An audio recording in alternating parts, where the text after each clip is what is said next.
Falar da seleção brasileira hoje contra a Noruega. Eu acho que a seleção brasileira hoje tem que ganhar o jogo.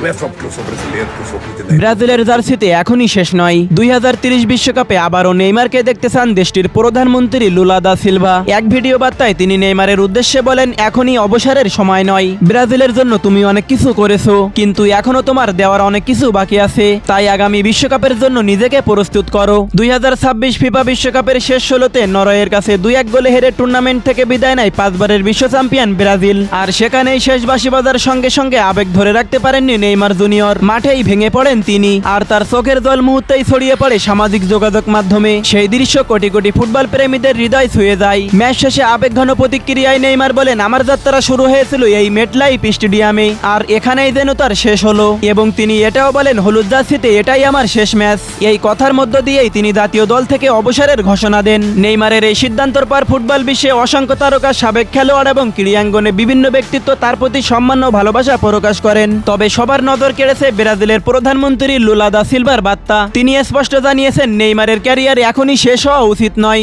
বরং 2030 বিশ্বকাপেও তাকে আবারও ব্রাজিলের হয়ে খেলতে দেখতে চান তিনি। প্রধানমন্ত্রীর এই বক্তব্যের পর নতুন করে আলোচনায় উঠে এসেছে নেইমারের ভবিষ্যৎ। সত্যিই কি তিনি অবসরের সিদ্ধান্ত বদলাবেন? আবার কি দেখা যাবে ব্রাজিলের এই চিরচেনা 10 নম্বর জার্সিতে? ব্রাজিলের হয়ে 130টি ম্যাচে 80টি গোল, 59টি অ্যাসিস্ট করে দেশের ইতিহাসের সর্বোচ্চ গোলদাতা হিসাবে আন্তর্জাতিক ক্যারিয়ারের ইতি টেনেছেন নেইমার। এখন প্রশ্ন একটাই, প্রধানমন্ত্রী লুলা দা সিলভার আহ্বানে সাড়া দিয়ে কি নেইমার আবারও জাতীয় দলে ফিরবেন? আপনার মতামত অবশ্যই কমেন্টে জানাতে ভুলবেন না, এবং এমন সুন্দর সুন্দর খবর পেতে আমাদের চ্যানেলটি সাবস্ক্রাইব করে পাশে থাকা বেল আইকনে একটা ক্লিক করে রাখুন। তো কথা হবে পরের ভিডিওতে, ততক্ষণে সবাই ভালো থাকবেন।